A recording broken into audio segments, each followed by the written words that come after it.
मूकं करोति वाचालं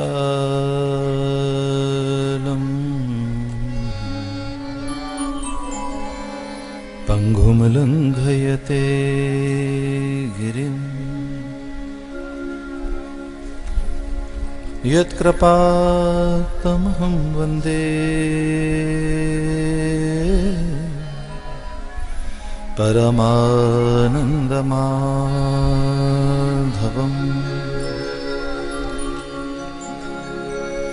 रामाय रामभद्राय रामचन्द्राय वेधसे रघुनाथाय नाथाय सीताय पतये नमः। ॐ विश्वानि देव सवितरि दुरितानि परस्व यद्भद्रं तन्नया शुभो शांति शांति शांति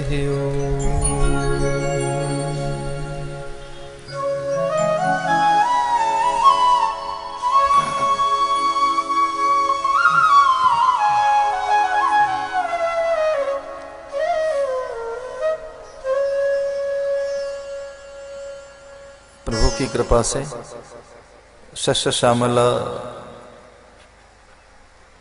महाकौशल की धर्मधारा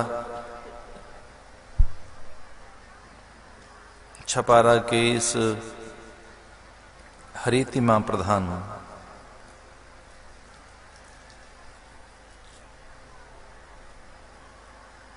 जहां पदार्थों की प्रचुरता, प्रकृति में निश्चलता, परिवेश की सुचिता, पावित्र विद्यमान है, ऐसे वैर्ण नदी के कल्याणक तट पर मधुरा मंगला मोक्षप्रदा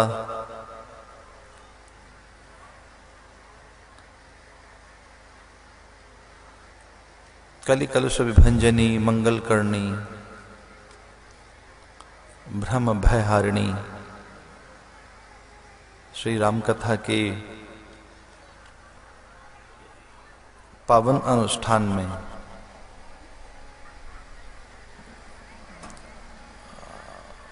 अपने अंतःकरण को रससिक्त करने के लिए आए आदरणीय यतिवृंद, मुनि मंडली, आचार्य वृंद,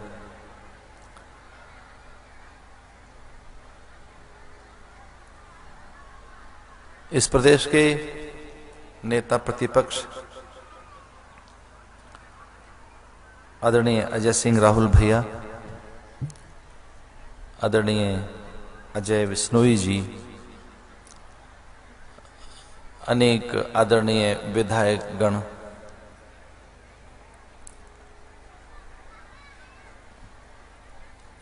और इस विशाल प्रदेश के आसपास के अनेकों नगरों से चलकर आए आप सभी,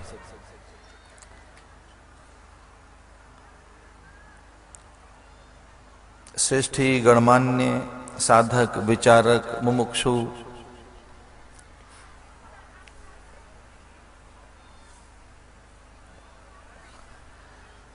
और एक प्रकार से शासक, प्रशासक, उपासक के समूह में आप सब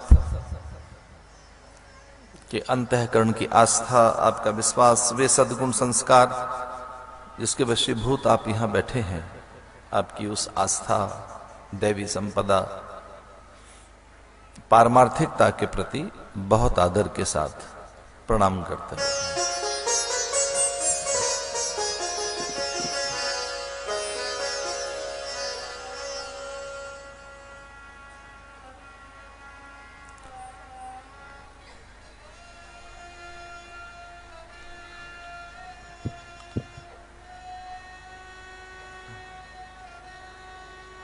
अंतःकरण की शुचिता, निर्मलता, सत्कर्म संलग्नता, शुभ कर्म प्रीति और आध्यात्मिक अंतःकरण साधना की फलश्रुति है। योग युक्तियां, पारमार्थिक प्रवृत्तियां, अनुष्ठान, जप, आराधना, स्वाध्याय, सत्संग, संत सेवा, परोपकार की भावना, ये सब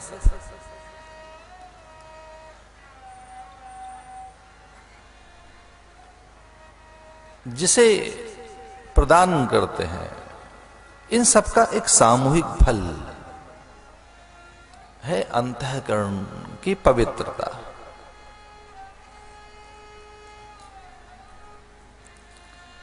और जब एक योग्य अंतःकरण का निर्माण हो जाए, पवित्र अंतःकरण का, आध्यात्मिक अंतःकरण,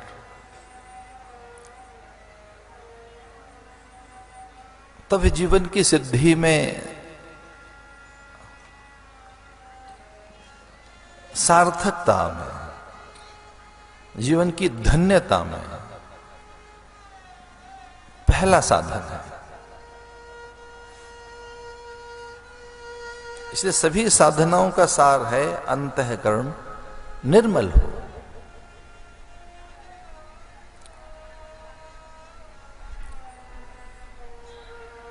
मन विकार शून्य हो, चित्त की वृत्तियां एकाग्र हों, बुद्धि के भ्रम का निवारण हो, और जो चांचल्यता, मूढ़ता, जड़ता है, उससे मुक्ति मिले।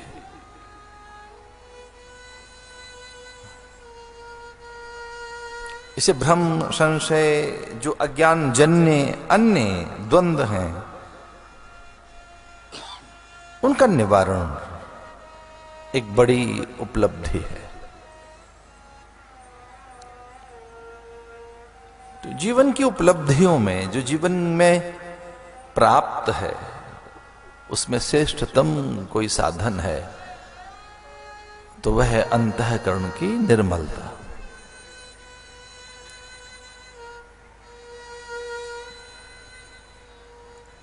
आध्यात्मिक गलियारे में साधक इसी के प्रति सजग रहता है।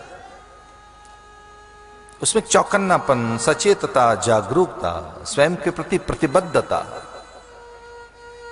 एक बड़ी तन्मयता के साथ जो उसकी साधना का क्रम है,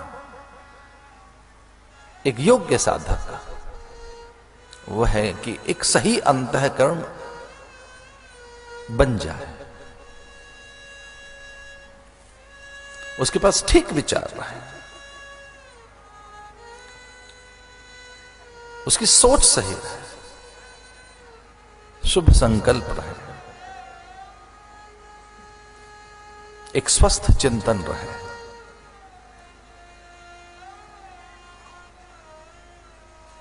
तो जो चिंतन में एक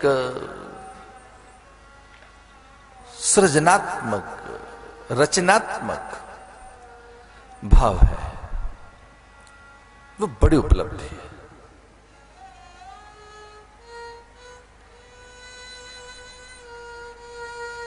क्योंकि हम अपनी सोच का परिणाम है।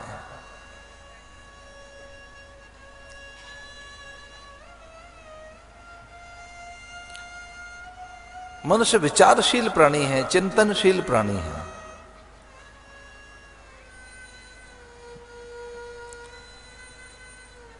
वह अपने सोच कर्म का परिणाम है। इसलिए सोच स्वाभाविक हो, नैसर्गिक हो, पवित्र हो, सकारात्मक हो। जो सकारात्मक सोच है वो बड़ी उपलब्धि है।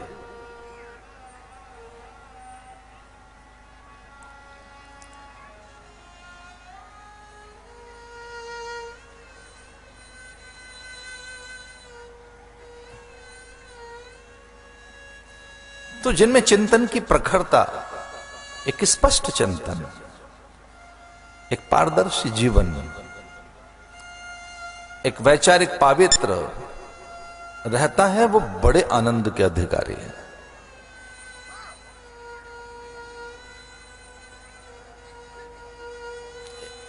तो किंचित प्रयास करने हैं बस, अधिक नहीं। और ये व्यक्ति तभी कर सकता है जब अंतर्मुख हो, वो स्वयं के प्रति प्रतिबद्ध हो, गंभीर हो, जीवन के प्रति, एक स्वयं के प्रति, अपने प्रति किंचित गंभीरता। ये मेरे पास विचार, चिंतन, संकल्पना, धारणाएं, आग्रह, आदत, अध्यास, अभ्यास, आभास, प्रतिक्रियाएं स्वस्थ हों, सही हों।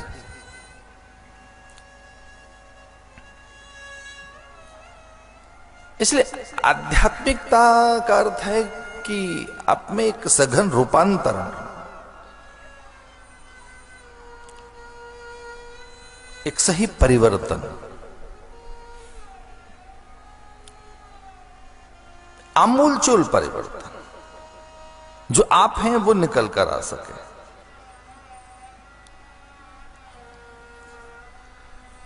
जो अपने अध्यास, अभ्यास, प्रतिक्रियाओं के प्रति उदासीन है,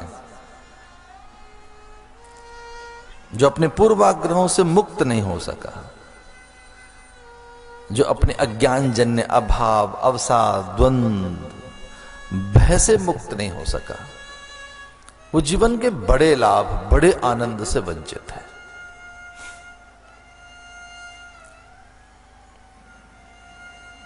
इसे उन्हें भय नहीं रहता जो इष्ट की निकटता में जीते हैं, जिनका इष्ट में पूरा विश्वास है। इसलिए एक विश्वासी अंतःकरण हमारे पास हो, एक श्रद्धास्पद हमारी भावना हो जिसमें श्रद्धा रहे, आत्मविश्वास हमसे छिन न जाए। तन में बना शुभ संकल्प मस्तु, शुभ संकल्प पल पल हमारे पास रहे, और ये आध्यात्मिक गलियारे से प्राप्त होता है। एक चिरस्थायी समाधान, प्रसन्नता, एक द्वंद्व रहित अवस्था, एक प्रखर चिंतन आपके पास, आपकी ओज, ऊर्जा, विभूति, आत्मविश्वास, आत्मसंतुलन हर पल आपके आसपास रहे। इससे फिर जो सृजनात्मक, रचनात्मक या सकारात्मक जो अंतःकरण बनेगा वो बड़ी उपलब्धि होगी, उससे बड़ा हित होगा। इसलिए कथा एक अच्छे अंतःकरण का निर्माण करती है।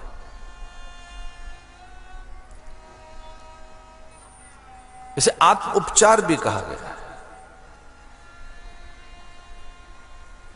जिससे हमारे भ्रम, संशय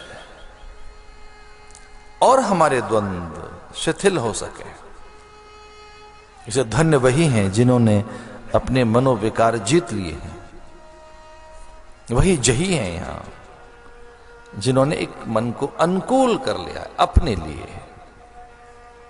मैंने मनुष्याणाम कारणम बंध मोक्षयो, मन ही हमारे बंधन और मोक्ष का कारण है।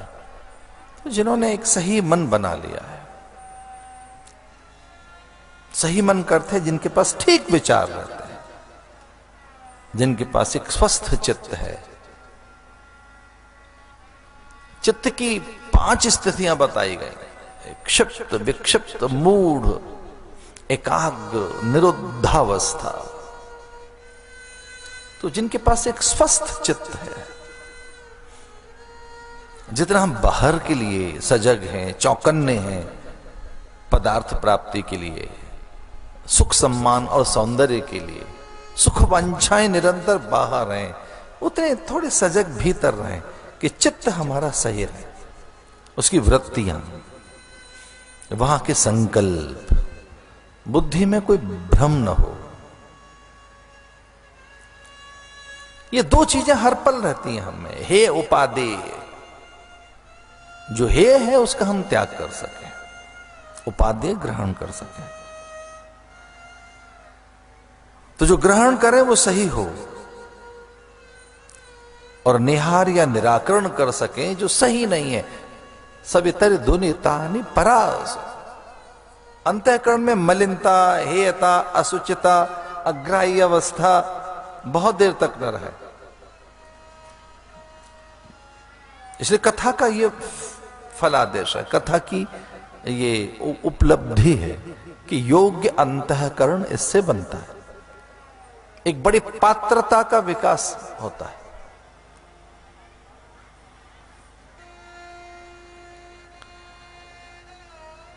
उपदेश की परंपरा बहुत पुरानी है, बहुत प्राचीन है, और उसके प्रति अरुचि विरति विकास में बाधक है। इसलिए समय समय पर गुरुजनों से, संत सत्पुरुषों से, आचार्य मुनियों से, महापुरुषों से, जो ज्येष्ठ हैं, श्रेष्ठ हैं, बुजुर्ग हैं, बड़े हैं, मान्य हैं, अनुभवी हैं, अध्ययनशील हैं, चिंतनशील हैं, विचारक हैं, जिनका चरित्र धवल है, जो आचरण में पारदर्शी हैं, जो संयमी पुरुष हैं, उनकी संगति में जाएं।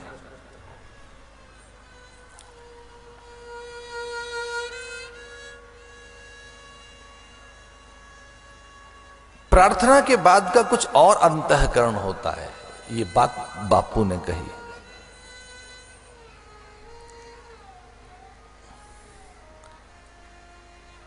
कुछ ऐसे कुछ गीताओं को निकट से देखने का मुझे लगा अवसर, किसी के एक वाचनालय में कहीं। मैं बहुत गीताएं हैं उनकी, बहुत सी टीकाएं, स्वामी चिन्मयानंद जी की, विनोबा भावे, अरविंदो, तिलक, स्वामी राम सुखदास जी महाराज, बापू की,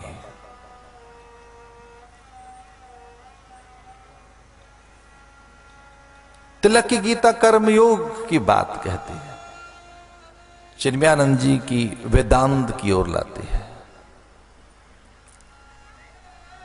स्वामी राम सुखदास जी की जीवन शुद्धि, व्यवहार की पवित्रता और उसके कौशल की बात कहती है, अरविंदो की अति मानस और अंतःकरण की पवित्रता की बात कहती है।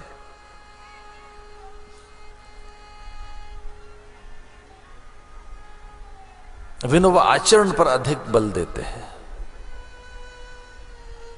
बापू की वर्तमान की अवस्थाओं को, जो वर्तमान है वो सही हो, इस पर अधिक केंद्रित करती है वो। उसकी भूमिका में कहीं लिखा था कि प्रार्थना के बाद का जो अंतःकरण है, उपासना के बाद का, वो बड़ा श्रेष्ठ है, क्योंकि आपकी चेतना इष्ट के साथ जुड़ती है, वहां से ऊर्जा, विभूति लाती है, बल लाती है। ये आपने अनुभव किया होगा, नींद से निकलने के बाद, सुषुप्ति के बाद, ये पूरा संसार कितनी देर तक छुएं, चखें, भोगें, कितना इसका संकर है। 24 घंटे के बाद तो आंखें मुदने लगती हैं। एक पूरे 24 घंटे इसे देख लेने के बाद फिर मन नहीं करता, कुछ देर के लिए आंखें बंद करने का मन करता है। 10, 12, 15 घंटे के बाद स्वाभाविक रूप से आंखें मुदने लगती हैं, आप कहीं और जाना चाहते हैं। नींद के माध्यम से जो बहुत सुंदर हैं, श्रेष्ठ हैं, जयी हैं, उनसे भी आंखें मुदने लगती है। जहां अनुरक्त हैं, आसक्त हैं, जो आपकी स्वाभाविक मांग है, जिसके बिना न रह सके, ऐसे पदार्थ, ऐसी वस्तुएं, वे सभी व्यक्ति, वैसे दृश्य, उनसे आप आंख मूंद कर कहीं जाना चाहते हैं। कहीं योग दर्शन में आता है कि अपने स्वरूप में, अपने स्वभाव में दृष्टा लौटना चाहता है, वहां से स्वास्थ्य लेकर आता है। तदा दृष्टु स्वरूपे वस्थानम, जब दृष्टा अपने स्वभाव में, स्वरूप में अपने मूल में, अपने अस्तित्व में, अपनी सत्ता में, अपने स्वभाव में, अपनी निजता में, अपने अवधान में लौट कर आता है, तब स्वस्थ, सुंदर और अधिक बल, ऊर्जा पाता है।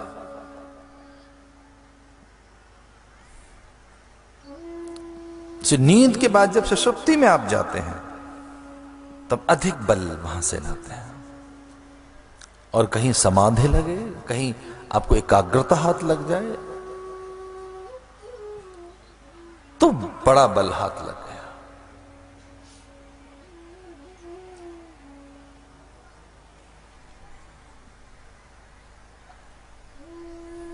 एक बड़ा चरित्र है राम का, जो लोकमानस को ग्राही है।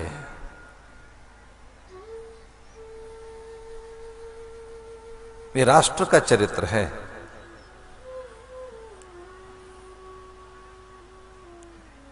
इसे भारत का चरित्र, भारत की मर्यादा, भारत का आदर्श, भारत का सद्गुण, विरक्ति, वैराग्य, उच्चतम साधन, एक पारदर्शी जीवन कहीं देखना हो तो राम के पास है। इसलिए कथा में कई बार अनुकरण, अनुशीलन का भाव जगता है। बार बार कथा श्रवण करने का अर्थ है कि अनुकरण का भाव जगे, अनुशीलन का, आदर्श के अनुशीलन का, आदर्श का हम अनुगमन कर सके, फिर बड़ी ऊर्जा हाथ लगेगी, फिर अधिक कार्य कर पाएंगे आप समाज का, परिवार का।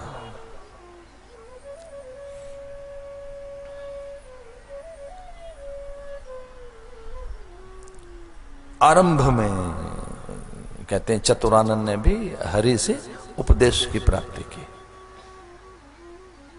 संवाद में चतुर हैं पार्वती, वैसे संवाद नहीं कर पाई लक्ष्मी, वो संवाद ब्रह्माणी नहीं कर पाती ब्रह्मा से, वैसे संवाद कदाचित राधा ने कृष्ण से या रुक्मणी ने कृष्ण से नहीं किए होंगे।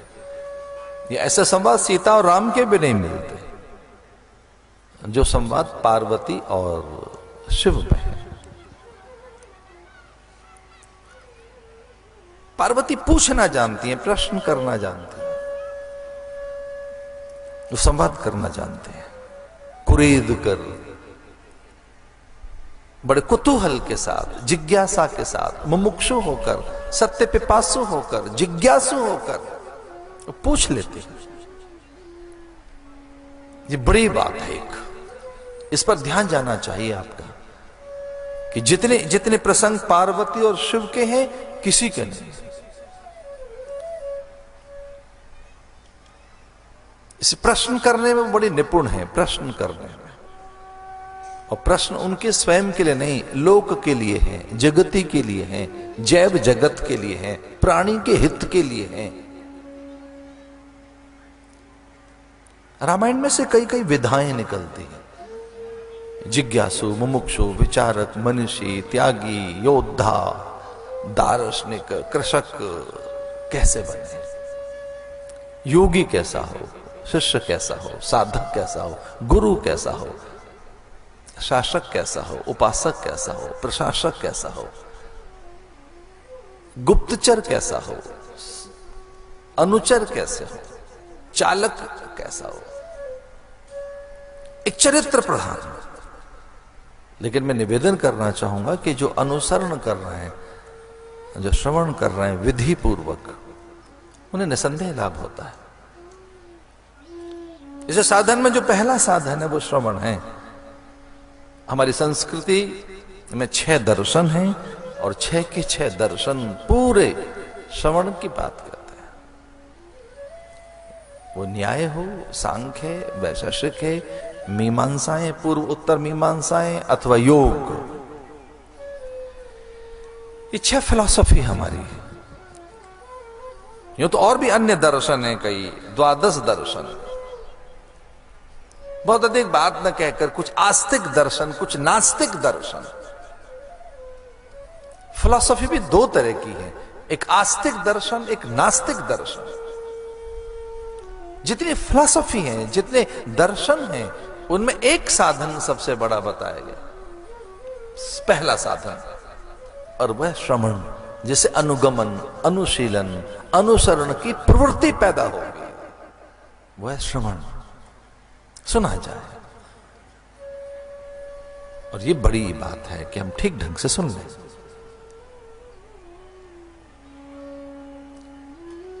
छठा दिन है कथा का। रामायण अपने अब उस सोपान पर है कि जब भगवान वन में हैं।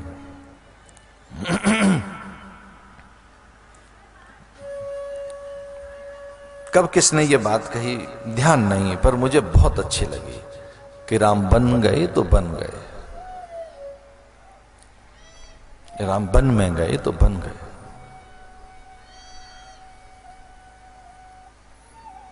पंछियों का कलरव, प्रपात का नाद, नदिया के नीर और उसकी निकटता के साथ का एक जीवन। जम्बू तमाल पाकल रसाल, कदली कुंज घने वट विटप, उन पर लटकती लताएं। अब एक बड़ा कुछ करना चाहते हैं राम, एक कोई बड़ी योजना के साथ वो जीना चाहते हैं। सीता को संकेत किया कि एक ऐसे ऋषि के यहां चलते हैं जो संकल्प सिद्ध मुनि है। ये ध्यान रहे वहां दो बातें होंगी। जैसे उनके द्वार पर हम पहुंचेंगे, वो सहसा मुझे देखकर प्रदक्षिणा, पूजन, अर्चना, अभिषेक, अधिक आदर, प्रणाम।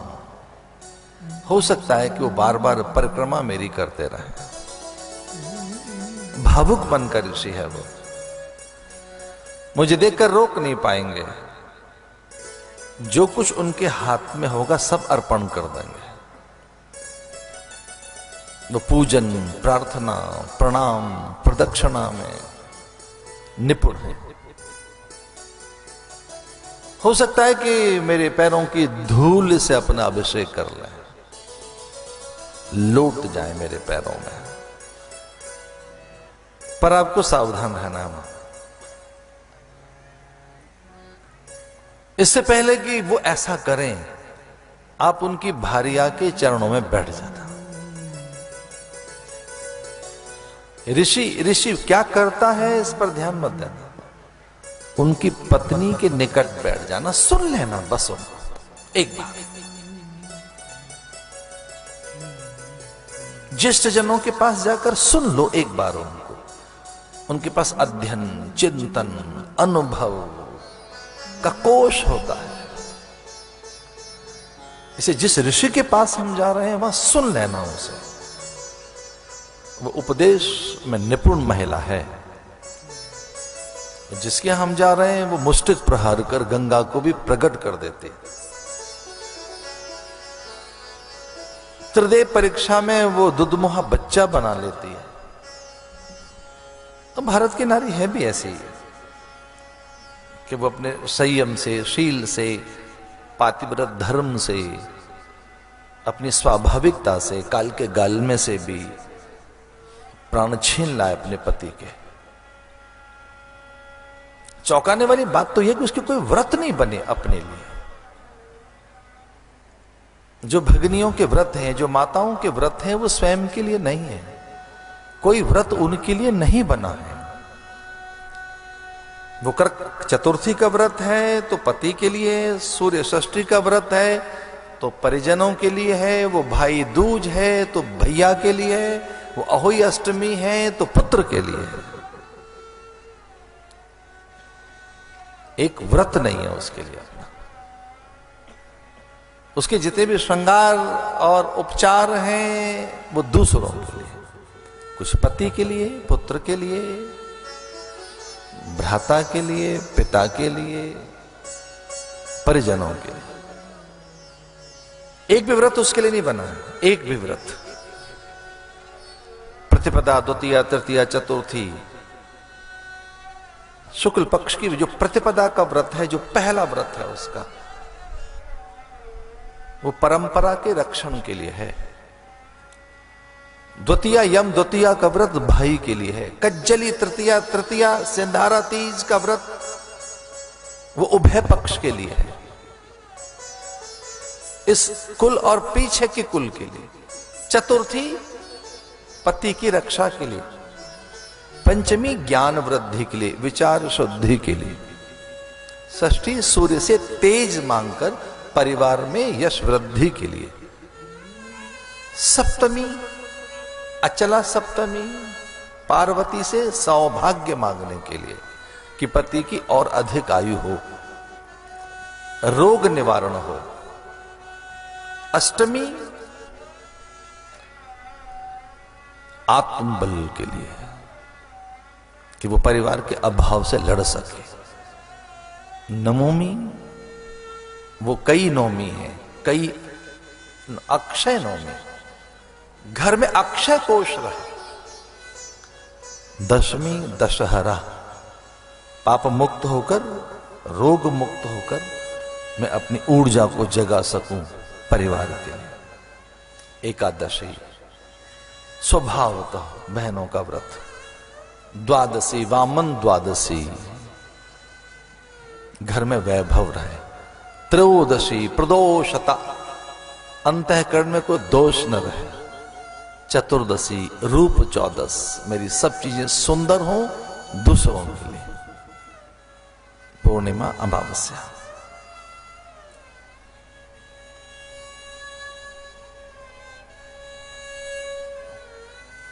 पहली बार जब माथे पर पसीने की बूंद देखी अपने पति के, वो कितनी सजग रही होगी अनसुईया।